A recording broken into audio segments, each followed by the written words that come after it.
Seja bem-vindo a mais um episódio do podcast Menu de Sucesso. Eu sou a Bia Fraga, eu sou consultora de negócios gastronômicos e gestora de algumas operações aqui no Rio de Janeiro. Esse podcast é para você que é dono de restaurante ou quer empreender no mercado gastronômico, quer fazer essa loucura de viver a vida que a gente vive. Hoje eu tô aqui com um dos caras que eu mais gosto do conteúdo do Instagram, o Hernandes do Esquina. E, cara, o conteúdo dele é muito bom, é um assunto que eu amo, que é falar de gestão e empreendedorismo na prática. Cara, seja muito bem-vindo aqui, que honra estar falando com você. Obrigado, Bia. Obrigado pelo convite e espero contribuir de alguma forma aqui nesse podcast. Pode ter certeza que você vai contribuir, porque é um assunto que todo mundo quer saber, que é gestão, CMV, empreendedorismo na prática. Você faz um conteúdo muito legal que, cara, faz as coisas ficarem fáceis, né? Você aprendeu gestão assim? Sempre foi fácil pra você? Como é que foi a tua trajetória até o E- momento que você vive? Então, na verdade, eu não fiz nenhuma faculdade. A minha faculdade, digo, sou formado dentro de restaurante. Eu comecei a trabalhar em restaurante com 17 anos de idade e tô aqui até hoje. Hoje tenho 35, então são 18 anos dedicados a restaurante. E como é que eu aprendi a gestão, a gerir o meu negócio? Quando eu comecei dentro do restaurante, eu comecei dentro de um delivery com 17 anos de idade. E onde lá em 2006 eu atendia 2 telefones ao mesmo tempo, embalava e dava para o motoboy. Imagina a loucura, tirava mais de 100 pedidos por dia. E aí esse delivery ficava dentro de uma cozinha, eu com aquela vontade de querer aprender tudo ali, com aquele ímpeto ali de querer saber de coisas novas, fui navegando ali dentro da cozinha, aprendi a trabalhar na chapa, aprendi a trabalhar na salada, aprendi a ficar no açaí, no suco, que era um restaurante, era uma lanchonete, meio um restaurante que fica aqui no Maitá, tem até hoje. E depois disso, depois de 2 anos ali nesse restaurante, eu quis me aventurar mais um pouco, quis ir para o salão. E aí eu não tive essa carta branca ali nesse restaurante e acabei saindo e tive uma oportunidade em um outro restaurante, onde eu me apaixonei pelo atendimento, pelo salão. Naveguei por todas as partes ali do salão, fui de comim, garçom e depois gerente.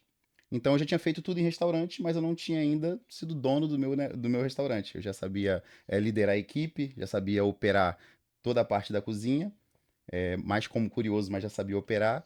E ali dentro do salão eu já sabia também fazer aquela parte ali. E aí, em 2014, eu abri o meu restaurante, a minha hamburgueria na época, dentro do meu bairro, quis trazer para dentro do meu bairro e estamos aí até hoje.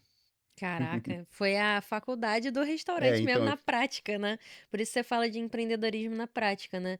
Eu vejo que tem muita gente hoje que vai abrir um restaurante e acha que vai ser fácil, né? Eu acho que a galera tem essa impressão de, vender comida, porque todo mundo come, então eu vou vender comida também.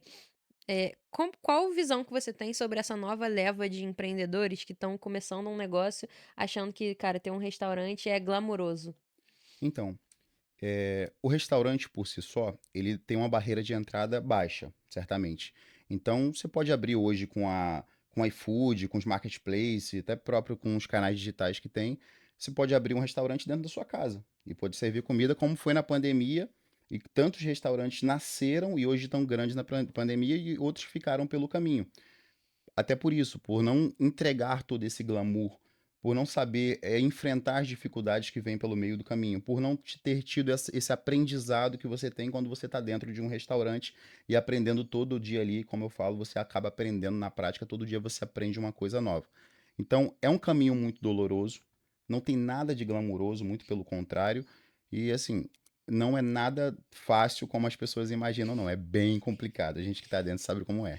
A gente vê no dia a dia, né, como eu trabalho com isso, eu vejo no dia a dia a galera querendo reduzir CMV para ter mais lucratividade. Ou vou até formular melhor, quer ter mais lucro, mas não sabe para onde olhar, e aí a gente mostra o caminho que é para ter mais lucro, é reduzir o CMV. E aí a gente esbarra numa situação que é o cara para reduzir o CMV, necessariamente ele vai ter que ter a equipe correndo junto com ele. Porque, cara, CMV é gente, né? É desperdiçar menos, é porcionar melhor, é errar menos pedido, é comer menos durante a operação, que a gente sabe que uma equipe ou outra que tem ali o cara que vai comer durante a operação. Só que se a equipe não estiver junto, vai ser difícil reduzir o CMV, mas dá para reduzir o CMV. Então eu vou dividir essa pergunta em duas partes.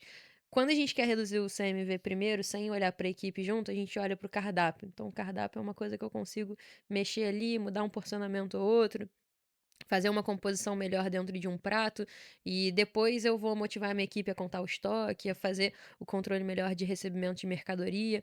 Dentro de cardápio, para o cara que está assistindo a gente, quer reduzir CMV, quais são boas práticas assim que vocês usam só olhando para definição de prato, definição de cardápio? E depois vou passar para a parte da equipe. Como é que você faz com a tua equipe para todo mundo olhar junto essa redução de CMV? Então, eu diria que eu vou começar pela a parte errada que você não deveria fazer, que eu considero errada, mas muita gente faz. Que é, bom, você está com CMV alto e você tenta, diminuir a qualidade do seu produto. Bom, eu tô com CMV alto, o meu produto está caro, eu vou diminuir a qualidade do meu produto. Não, eu não acho essa que seja a melhor forma. Eu acho que primeiro que você pode, cotar com vários fornecedores. Eu acho que a redução de CMV ela tá na ponta, é você comprar certo. Então você tem que comprar certo para você conseguir vender bem. Esse é o ponto principal. Essa é a parte assim que eu toco muito, que é onde você vai lucrar é você comprando certo. Então, você primeiro, não precisa ficar refém de nenhum fornecedor, você precisa cotar esses fornecedores e saber onde você vai comprar melhor para você conseguir vender isso, não perder a qualidade do seu produto. A partir disso, você vai trabalhar ele dentro do seu cardápio. Bom, qual o meu produto que eu mais vendo aqui dentro do meu cardápio? Esse produto está me entregando uma maior margem? Qual o CMV desse meu produto aqui? Aonde que eu posso aumentar o ticket dele com um produto onde tem um CMV mais barato? Sei lá, acrescentar cheddar bacon numa batata, por exemplo, um exemplo. Tem N fatores da gente começar a aumentar o ticket médio para a gente conseguir melhorar esse produto. Eu não vou dar tanta visibilidade para esse produto, já que ele tem uma margem alta, eu vou dar mais visibilidade para outro. Ou vou fazer um treinamento com a minha equipe de garçons para a gente conseguir vender mais esse produto.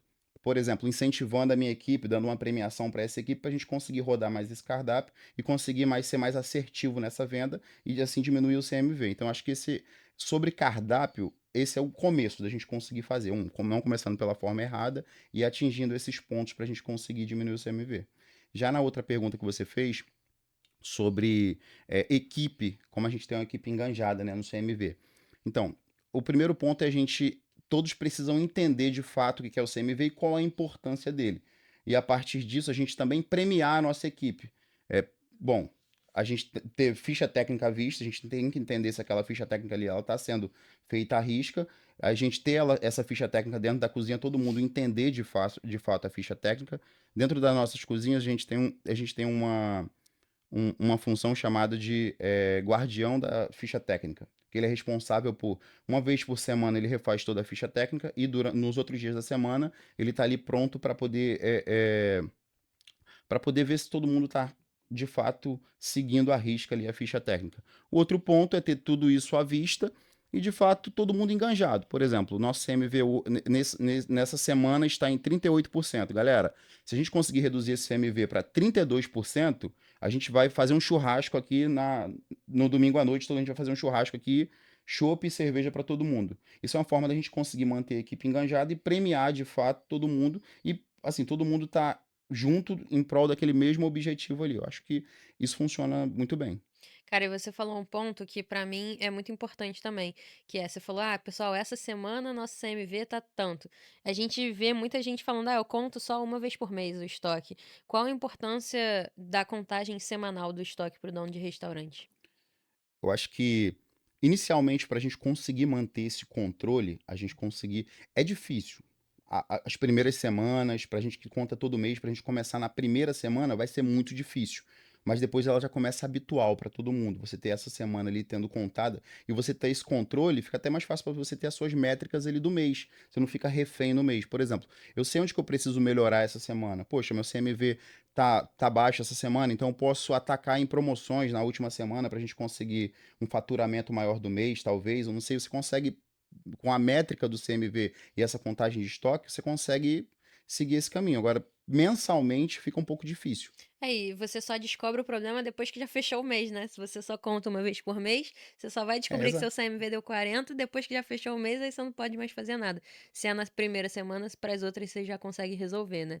E você falou de contagem de estoque, que no início é difícil, cara, é realmente muito chato, né. Eu não desejo pra ninguém ter que contar estoque, só as primeiras vezes se puder, porque nossa, como é chato, tem alguém pra contar pra você. Se não puder, vai ter que ser você mesmo, não tem jeito. Mas é sempre bom o dono de restaurante passar por pelo menos alguma contagem para ele ver como é difícil, né. E, cara, a nível de organização e rapidez, eu sempre recomendo que a pessoa que está contando tem ali bem organizado no estoque, saber exatamente aonde que está cada item para ela poder ir certeira na contagem. Porque como que é feita a contagem normalmente? O dono do restaurante, ele divide por fornecedor. E aí ele coloca tal fornecedor, todos esses itens, o outro, todos esses itens. Só que quando passa para o estoquista ou para a pessoa que vai contar, tal fornecedor, esse item, esse item, esse item. Aí ele tá aqui em um freezer, o outro ele tá lá na outra sala, o outro tá na outra estante, e aí demora muito mais.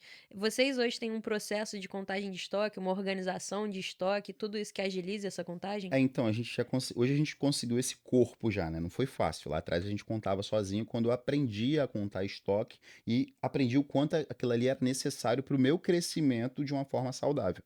Então, quando eu tive esse entendimento e a gente foi criando esse corpo, a gente hoje consegue fazer isso, a gente tem um responsável por essa contagem de estoque. Não só são 2, nós temos 3 lojas e tem um estoque central. Então eles são responsáveis pela a saída de mercadoria do estoque central para as lojas. Aí eles alimentam as lojas e controlam esse estoque. Então eles também são responsáveis de uma vez por semana deles visitarem as lojas e contarem esse estoque antes de iniciar a operação naquele dia, segunda-feira, que é o dia da contagem de estoque. Então, segunda-feira eles estão livres durante o dia para irem às 3 lojas contarem o estoque. E aí você fala muito de promoções e incentivos à venda, né, treinamento, encantamento de cliente, experiência de cliente. Eu acho que promoção tem muito a ver com ter o CMV controlado, né, se você faz uma promoção sem ter o CMV controlado, você acaba vende mais, mas não vai sobrar dinheiro. Como é que é a dinâmica de vocês de desenvolver uma promoção hoje? Então, promoção não é vender barato. Promoção é você promover o seu produto. Bom, eu tenho um produto e eu quero vender mais esse produto aqui que me dá uma maior margem. Vamos promover ele num dia mais fraco da semana, vamos já baixar a margem deles, a margem desse produto, vamos fazer uma promoção agressiva para o meu cliente conhecer esse produto, saber o quanto aquele produto é saboroso e aí nos outros dias a gente vai vender ele facilmente. Por quê? É muito difícil a gente comprar o que a gente não conhece. Quando a gente conhece, fica mais fácil para a gente comprar. Quem vai ao restaurante, se você vai a um restaurante, provavelmente você pede sempre o mesmo prato, porque a gente fica com medo do erro, não é isso? Então, quando a gente já conhece aquele produto, fica mais fácil. Então, a promoção é o momento da gente promover o produto. Olha, eu tenho esse produto aqui e ele é tão bom quanto aquele outro produto que você também come, mas hoje ele está muito mais barato. É uma oportunidade para você provar esse produto. Um dos exemplos que a gente tem lá é que o meu produto mais vendido, a nossa bebida mais vendida não é refrigerante, é suco natural. Porque a gente aprendeu a promover o nosso produto. Então é uma hamburgueria que vende absurdamente mais suco natural do que refrigerante por isso. Sensacional. E aí, por exemplo, a nível de precificação, a gente tem muita gente que se confunde nessa hora, né? Ai, qual promoção que eu vou fazer? Como é que eu vou precificar uma promoção? E principalmente aquelas promoções que são mais agressivas. Compre uma pizza, leve outra. Compre um hambúrguer, leve outro. Como é que a gente consegue fazer com que esse cara entenda qual o caminho que ele tem que seguir para precificar uma promoção?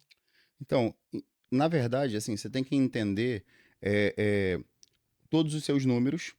Você pode diminuir essa margem você pode diminuir o seu CMV, mas sem, assim, eu falo sem prostituir o seu produto, sem vender mais barato, sem copiar o preço do amiguinho.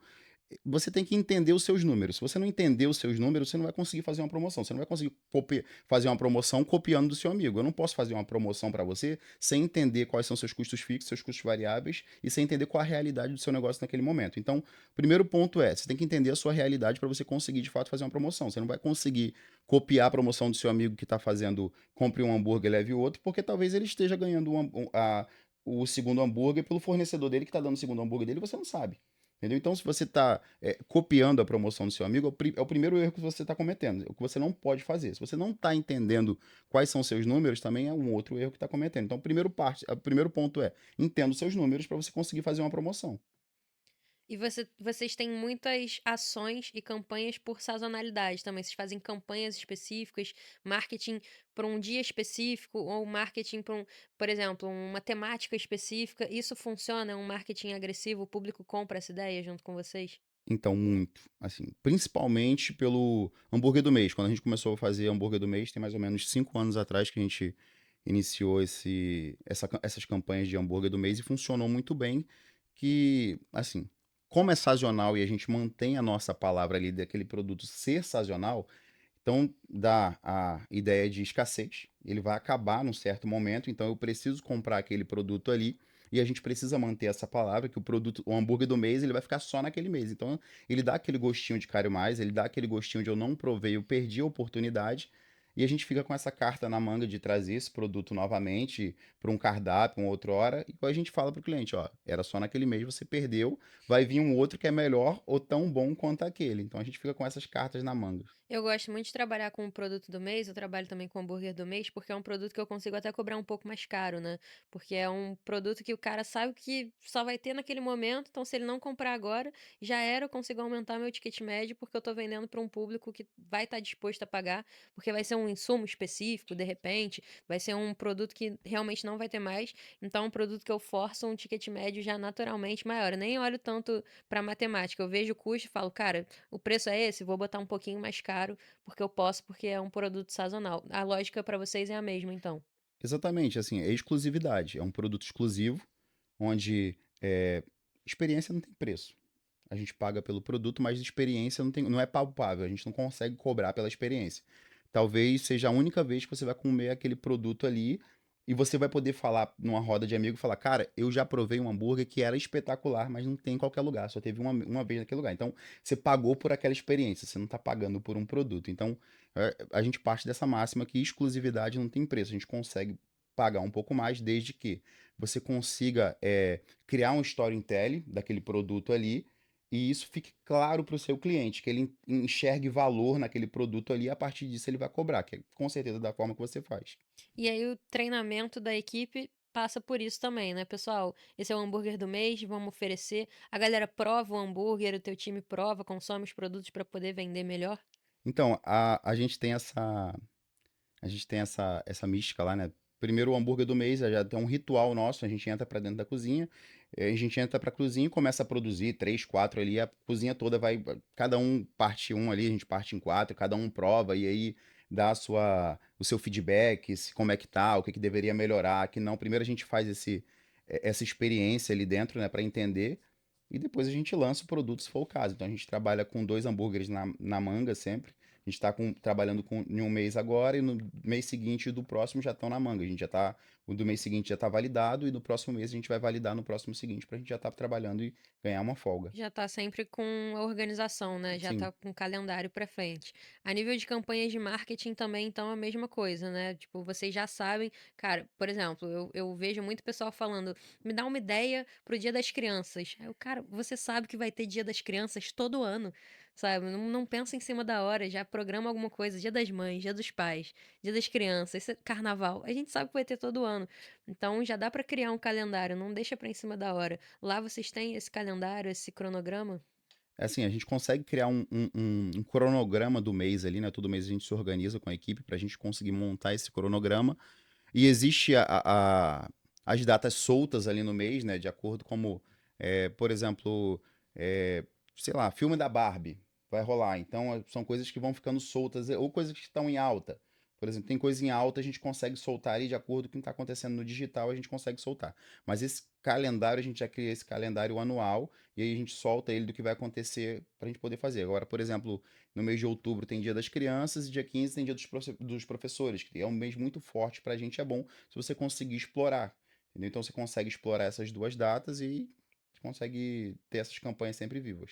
E com relação a atendimento de salão, assim, de público, o que que você diria para quem tá assistindo a gente, que são, cara, boas estratégias pra pessoa treinar a equipe e boas práticas pra fazer o garçom tirar mais pedido, vender mais, aumentar ticket médio? Então, eu vim de atendimento, né? Como eu falei, eu me apaixonei pelo atendimento, me apaixonei por restaurante pelo atendimento. E o que eu falo, que a primeira coisa que você tem que ter é cuidado. Você tem que cuidar do outro. Eu não estou falando do cliente, claro que o cliente fica no ponto central ali, mas você tem que cuidar de todo mundo. Você tem que cuidar da sua equipe, você tem que cuidar do seu eletricista, você tem que cuidar do seu fornecedor, você tem que cuidar desse ecossistema como um todo para você conseguir atingir esse cliente no final. Então, eu parto muito disso. O meu primeiro cliente é o meu funcionário.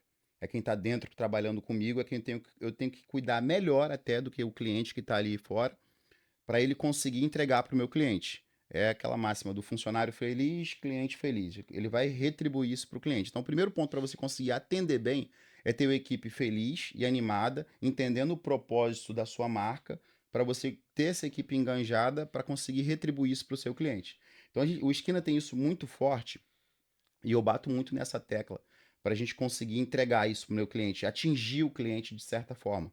A partir do momento que ele entra na nossa, que ele entra, o cliente vem da casa, sai da casa dele, e entra dentro do esquina dele sair ali tocado de alguma forma, de falar, caramba, valeu a pena vir aqui e eu quero voltar aqui de novo. Então, o primeiro passo do que a gente faz lá, a gente tem 5 passos. O primeiro deles é a recepção, da gente ser muito agressivo nessa recepção, independente de quem vai recepcionar esse cliente. Então, quando esse cliente ele vai à nossa casa, ele de fato ele está entrando na nossa casa, ele não está indo a um restaurante, ele está entrando na nossa casa. Então, a gente precisa dar essa hospitalidade agressiva para ele, que a gente chama. Então, quem tiver vai recepcionar ele, vai colocar ele na melhor mesa naquele momento. A partir do momento que ele sentar, a gente vai que é o segundo passo. A gente vai até a mesa, vou se apresentar pelo nome. Oi, muito boa noite, meu nome é Hernandes, eu quero te entregar o melhor atendimento aqui hoje. Então isso já impacta o cliente de certa forma e você retribui para o seu garçom a responsabilidade dele entregar o melhor atendimento para aquele cliente ali. Então essa é uma forma de treinamento. E a partir disso, a gente tem a missão de surpreender aquele cliente ali de alguma forma, para ele sair dali surpreendido, que é o que vai impactar ele a surpresa. Que surpreender é fazer pela gente o que a gente quer que faça, mas a gente não está esperando. E quando o garçom consegue atingir o cliente dessa forma, a gente consegue entregar um atendimento espetacular, uma experiência completamente diferente. É muito legal, porque quando o cliente entra dentro do restaurante, a gente faz esses processos, às vezes o cliente está até. Eu vou receber mais um atendimento normal, como eu já recebi em outro restaurante. Quando ele entra e ele se apresenta dessa forma, o cara automaticamente já larga o celular, começa a prestar atenção nele e fala, cara, aqui é diferente, entendeu? Porque a gente sabe que a gente não está no estado onde a gente tem o melhor atendimento. Está no alto e baixo. Tem lugares muito bons, mas tem lugares que deixam a desejar. Então, quando a gente consegue impactar o cliente dessa forma, é muito difícil ele não voltar. É muito difícil ele não te recomendar para outra pessoa, sabe? Então, eu falo até que recomendar é a diferença de indicar, né? Quando a gente indica, a gente fala, cara, vai lá, é legal. Recomendar, não. Você precisa ir naquele lugar, é muito bom, tem o garçom lá, o Matheus, que ele vai te atender perfeitamente, você não pode deixar ele naquele lugar. Então, isso é recomendar. Quando o cliente te recomenda, é porque ele é fã da sua marca. Ele te atingiu de alguma forma. Então, eu brigo muito para melhorar o atendimento do nosso estado nesse sentido. Então, o meu principal motivo de colocar a cara ali no Instagram, de começar a fazer conteúdo, era esse, de melhorar o atendimento da nossa gastronomia de alguma forma. Pô, sensacional. E você consegue lembrar de algum case específico que foi, tipo assim, a gente fala muito de over delivery, né, de surpreender o cliente, de entregar mais do que ele tá esperando. Tem algum case que você pense: "Cara, esse aqui ninguém nunca fez nada igual a isso"? Você está falando do Do restaurante em si, restaurante, algum cliente que sentou ali e que você viu, ou você viveu, ou você entregou essa experiência que esse cliente nunca mais vai esquecer? Cara, eu posso te dar vários exemplos aqui do que acontece no Esquina. Eu vou te dar um exemplo primeiro do que acontece no Esquina e depois eu vou falar de um case que eu sou apaixonado, que foi da onde eu vim. Não Legal. sei se pode falar o nome aqui. Pode, pode. A minha escola foi o Balada Mix. Legal. Então, eu fiquei 4 anos no Balada Mix, onde eu fiz toda a parte de atendimento, depois de gerente. Então, eu tive ótimos professores ali. E assim, era um sistema de ensino ali espetacular que a gente tinha lá dentro. E eu tinha que trazer isso para dentro do meu bairro. Eu tinha essa força comigo. Cara, eu preciso trazer isso de alguma forma. E eu posso te dar um exemplo do que aconteceu ontem. Por exemplo, ontem a gente tem um garçom lá chamado Ulisses. Ele está com a gente há 3 meses. E ontem foi uma criança que estava na mesa 8. E a gente fala que lá dentro do Esquina, a gente fala muito sobre o atendimento irracional. Que você, para você entregar um bom atendimento, você não pode ser racional. O que é ser racional? É o cliente chegar à mesa, você olhar para ele como mais um cliente, tirar o pedido dele, levar o prato para a mesa. Tá tudo bem, o senhor gostou? Tá tudo certo?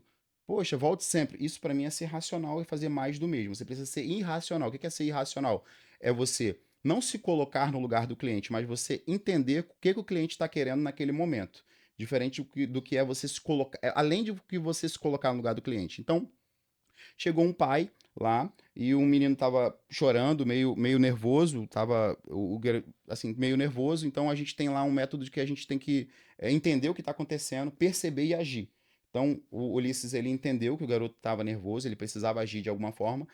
Primeiro ele entendeu como é que ele poderia agir, foi até a mesa, foi lá na cozinha, todo mundo, assim, a gente tem Não tem essa parte burocrática de você passar para o garçom, passar para foi até a cozinha, Paulo, que é o nosso chefe de cozinha, Paulo, me dá uma batatinha que eu vou levar pro menino que tá chorando ali. E ele tinha acabado de chegar. Rapidamente, Paulo deu uma batata pra ele, ele deu a batata pra ele, o garoto já ficou mais calmo, e o menino tava com a camisa do Homem-Aranha. E a gente tem um papelzinho lá de colorir dentro, e aí ele foi lá, nesses papeizinhos, procurou o do Homem-Aranha, deu pra ele com lápis de colorir e o garoto, pronto. O garoto já tava feliz da vida, o pai ficou muito surpreso. Dificilmente o pai não vai voltar ali outra vez ou não vai indicar a gente para outros, como já aconteceram milhares de vezes ali dentro do Skin, a gente vê todos os dias.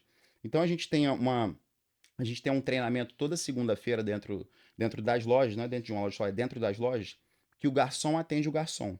O gerente atende os garçons, então eles se treinam lá dentro. Então é um momento que é um momento de movimento mais fraco ali, das 7 horas da noite até as 9, entra a mesa ali, mas só que é um momento controlado, dá para poder fazer isso, e um garçom atende o outro. Então cada um tem a responsabilidade de levar 3 momentos que foram ali difíceis e como é que eles resolveram aqueles momentos durante a semana, para a gente entender, todo mundo entender. E aí, por exemplo, quem teve aquele momento difícil e resolveu daquela forma, eu vou passar pro garçom. Eu estou vivendo esse momento. Então, olha, sei lá, eu tô aqui há 5 minutos e não fui atendido ainda. E aí o garçom vai falar como é que ele resolveria. Então ele resolve daquela forma ali. Então cada um passa 3 momentos e ele vai passar também os 3 momentos que ele surpreendeu alguém durante a semana.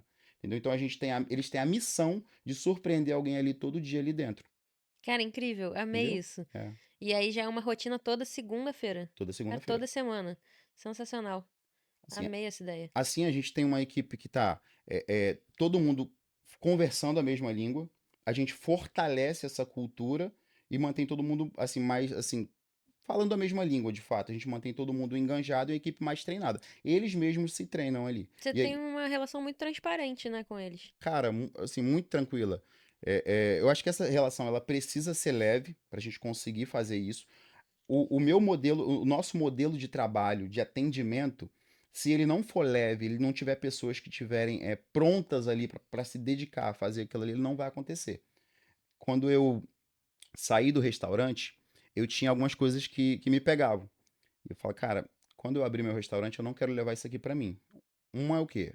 O ambiente do restaurante, a gente tem uma rivalidade entre cozinha e salão muito forte, em tudo quanto é Muito lugar. forte, verdade. Então, o primeiro ponto era esse. Dentro do meu restaurante, isso não vai existir. Quando eu conseguir construir a minha equipe, isso não vai existir. E isso não existe hoje. É todo mundo muito unido. A gente tem, inclusive, aí tem dinâmicas que a gente faz ali para isso acontecer. A gente tem um futebol ali uma vez por mês, a gente tem um churrasco da semana que todo mundo tá mais unido ali. E não tem essa separação de salão e cozinha, todo mundo unido. Essa tratativa do garçom com a cozinha, ela precisa ser muito leve, muito tranquila para fazer isso acontecer. E aí a gente consegue ter uma equipe mais enganjada e mais pronta para vestir a camisa de fato. Tem dias, por exemplo, domingo, mais um exemplo, domingo foi um dia que estava absurdamente quente. Eu falei, Cleito, ó, que é o nosso gerente lá do Pingo d'Água. Cleito, galera chegar, já sabe, né? E eu já sabe, tá muito quente, domingo é um dia que vai ser estressante, eles vão chegar e vão tomar, todo mundo da cozinha vai tomar uma caneca de chopp antes de começar o expediente. Então, já Pra sabe. dar Então, relaxada. começou, deu uma relaxada. Pauleira começou ali, ó, todo mundo já tá pronto e enganjado. Final da noite ali deu 10 horas, 11 horas, o movimento deu uma baixa. Cleito, libera mais um chopp pra rapaziada. Ele já sabe, não precisa nem fazer. Então ele já libera mais um chopp ali, todo mundo já fica mais leve. E aí no final da noite a gente até ri sobre o que aconteceu, cara. Eu não tenho problema lá nesses 10 anos de indisciplina do cara é, de não gostar de mim, por exemplo, de um funcionário sair de lá falando mal, ou ter algum atrito ali dentro mesmo da equipe. A galera é muito unida, é muito irmã, todo mundo tá junto ali para fazer aquilo acontecer. A galera até briga na rua se falar mal do esquina. Entendeu? Cara, Então a galera veste muito a camisa. E aí, com isso, o nosso turnover, né, que é esse rodízio de equipe, diminui. Tem gente que tá comigo lá há 8 anos, 7, 6, aí nossa equipe é bem esclarecida nisso. cara, e reunião de indicadores vocês fazem? Desde que eu passei a fazer lá no restaurante, mudou muito o jogo, assim, porque a gente faz uma semanal de indicadores e é com todo mundo, assim, a gente fala de ticket médio abertamente, a gente fala de quantidade de venda, a gente tem assim como você, eu quero vender menos refrigerante, mais a minha bebida da casa, porque me dá margem melhor, né, que é o mate da casa. Então a gente tem um acompanhamento de venda dessas bebidas que dão melhor margem. Vocês fazem isso? Você passa para ele, eu passo para eles, por exemplo, desperdício da semana, pra gente reduzir. E, cara, mudou muito o jogo lá. Vocês têm esse costume de abrir indicadores pra equipe? Falando de desperdício, a gente adotou há um tempo o balde do desperdício, né? Não é nem é um balde de desperdício dentro da cozinha, que a gente pesa isso diariamente. E assim, é muito bom, o desperdício vai diminuir. Todo mundo tem. Você precisa conscientizar a sua cozinha do porquê aquele desperdício não pode acontecer, da quantidade de pessoas que passam fome no mundo e aquele desperdício. A gente está jogando comida no lixo ali.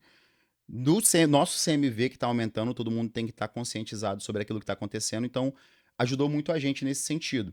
E o que a gente faz com esses indicadores, não só o desperdício? A gente faz reunião não com a equipe toda, mas a gente faz reunião com a equipe de liderança do que está acontecendo, não só no desperdício, mas no nosso CMV, da onde a gente precisa melhorar todos esses indicadores, como é que está o nosso faturamento e para onde a gente precisa ir, qual foi a nossa margem de lucro do mês e o que a gente precisa melhorar. E a partir disso aí, sobre o que eu falei com você também, a gente analisa a nossa curva ABC, qual produto que está vendendo menos, qual que está vendendo mais, onde a gente precisa, qual produto que a gente precisa atacar para dar uma maior margem. E a partir disso a gente faz uma reunião toda sexta-feira, que essa reunião ela é feita pela liderança com a equipe de garçom. E aí a gente tem o líder de cozinha, que ela é passada para o nosso chefe de cozinha, do que a gente vai atacar ali naquele final de semana. Então é uma reunião rápida de 10 minutos. Por exemplo, ó, galera, essa semana a gente precisa vender um hambúrguer de coração que ele tá parado no estoque e não tem mais saída e a gente tá precisando rodar ele porque a gente vai tirar ele do cardápio ou porque ele dá uma maior margem pra gente, enfim. De acordo com os indicadores, a gente ataca isso. Então a gente faz essa reunião com a nossa liderança passa para a nossa equipe de garçons na sexta-feira, é uma reunião rápida de 10 minutos para todo mundo estar alinhado. E aí, o nosso chefe de cozinha estando ciente, a gente vai organizar ali a cozinha para estar pronta para receber aquela demanda. Vocês abrem de que horas a que horas lá? A gente funciona lá de 6 à meia-noite. De 6 à Todo meia-noite. dia. E faz reserva? Não. É fila e gera fila, fica gente do lado de fora esperando. Então, Como é que você lida com a equipe? Porque o cara que tá na fila, ele já entra meio bolado, né. Lá no restaurante, assim, quando tem gente do lado de fora, eu já fico: "Meu Deus do céu, essa pessoa vai entrar pistola". Como que vocês fazem essa gestão de fila e essa experiência que vocês têm tão na veia, no DNA de vocês, para o cara que já vai ficar na fila, às vezes já vai ficar do lado de fora, no calor, para ele entrar e ter uma boa experiência? Então, a gente cuida muito para que isso, assim, essa experiência ela seja boa desde a hora que o cliente decidiu ir até a casa. Quando ele pisou ali na casa, independente dele estar na fila ou não, essa experiência tem que ser boa. Então a gente tem um treinamento lá que é esse da batatinha também, dessa quebra de expectativa do cliente não estar esperando. Então o cliente quando chega na fila ali, a gente oferece essa batatinha, se o cliente estiver pronto para, se quiser beber um chopp, a gente já libera para ele estar bebendo um chopp ali na fila antes dele começar dele entrar no salão. E em relação a isso é bem tranquilo, desistência em fila assim quase a gente não tem. Então, quando a gente tem Top. o melhor marketing do restaurante é casa cheia. Então, se você tiver casa cheia e você tá ali com casa cheia, com fila na porta todo dia, é sinal que o seu negócio é bom. As pessoas vão querer te procurar por isso. Então, você pode fazer qualquer marketing, mas se o seu restaurante tá cheio, esse é o melhor marketing. Tenho certeza que você já passou por um restaurante que tava cheio e falou, cara, eu vou voltar porque ele é bom. E passou por um vazio, olhou e E aí, falou: eu não exato. sei se eu vou entrar, só não tem ninguém nesse restaurante". Exato, então, aí a gente volta ao que a gente estava falando. Então, essa é a importância da promoção em dias mais fracos. Uma, para você ter o seu restaurante cheio e você fomentar esse marketing de restaurante cheio, e o restaurante cheio é bom. Então, você tem que fomentar ele dessa forma. Promoção durante a semana, para não ter dias vazios, para durante a semana sua casa estar cheia. O que você recomenda de boas promoções durante a semana? O que você acha que é bem assertivo? Porque a gente tem um grupo, assim, uma vertente que pensa: "Putz, cara, dose dupla, isso já tá batido". E tem gente que fala: "Não, cara, vai no tradicional, dose dupla funciona". Ou promoções específicas para dias específicos da semana, o que é a tua linha?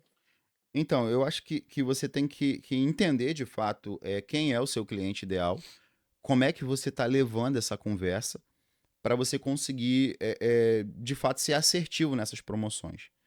A gente tem uma promoção lá de quinta-feira, que é a Quinta do Casal, Quinta do Vinho, que já tem há muito tempo, que é uma quinta-feira do vinho, onde a gente vende o chopp de vinho bem, a gente vende quase pela metade do preço, e aí essa Quinta do Casal, que pra gente é muito forte. A gente tem uma quarta-feira, depois a gente trouxe a quarta-feira do solteiro, que é de um trio só.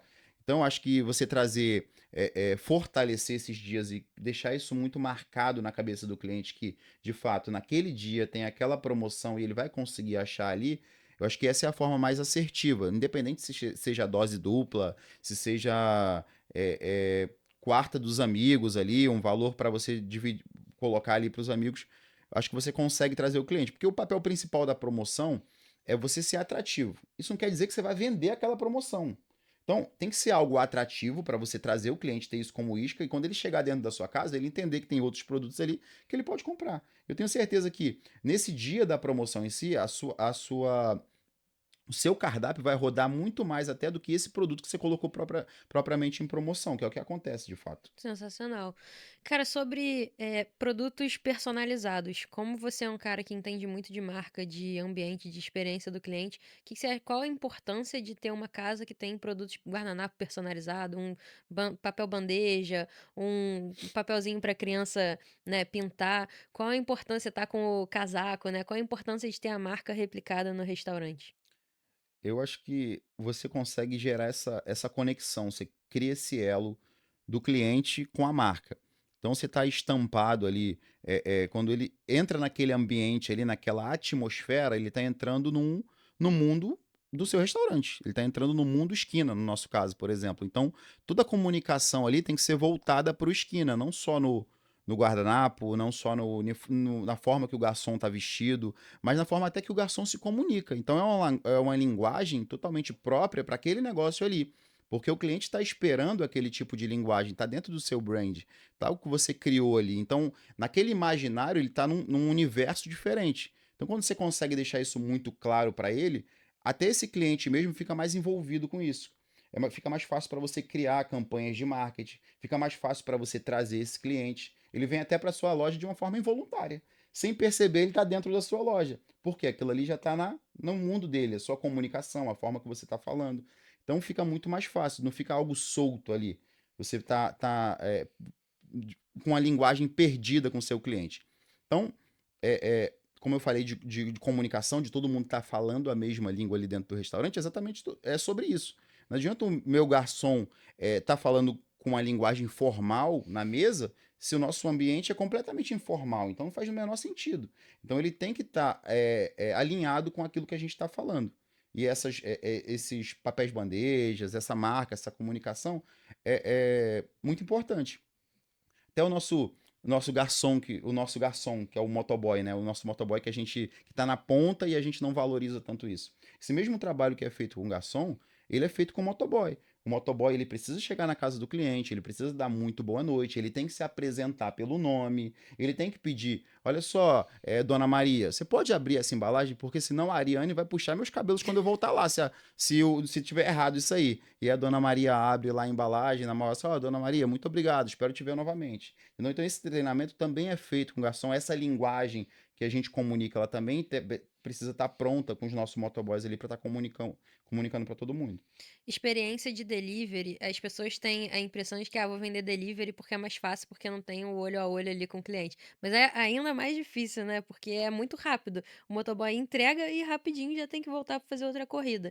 Vocês têm treinamento específico para delivery então também, né. Como é que é essa causar uma experiência impactante, surpreendente no delivery de quem pede no esquina? Então, Bia, eu parto do ponto de que você tem que fazer bem feito. Não é fazer em escala. Lógico, você tem que fazer em escala, mas é melhor você fazer menos, mas fazer bem feito. A gente sempre partiu disso. Então, a gente sabe que o motoboy está com muita pressa, que ele quer entregar rápido, que ele quer ir para outros endereços, mas esse treinamento, até a galera mesmo entendeu o quanto que isso era necessário e isso deu muito retorno para eles. Da dona Maria tá pedindo mais vezes durante a semana, da dona Maria tá chamando ele pelo nome, da dona Maria tá deixando uma caixinha para ele durante a semana, isso está tendo um retorno ali muito expressivo. E eles entenderam esse jogo, o quanto que isso é importante, essa conexão com o cliente de quem está do outro lado. Então, quando eu falo que esse atendimento é irracional, ele acontece no salão, ele não pode ficar solto no meu delivery, porque a gente está falando de uma mesma marca. E a gente vê muito lugar que faz excelentes trabalhos no salão, mas no delivery é algo muito solto. porque tá refém de um motoboy que não é dele, ele não consegue entregar esse tipo de treinamento.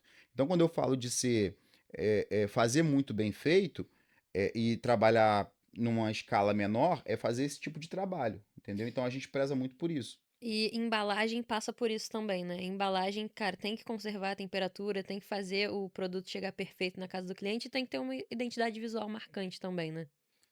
Então, exatamente. A gente, não sempre a gente cuidou disso, né? A gente demorou 4 anos para a gente entrar nesse jogo do delivery.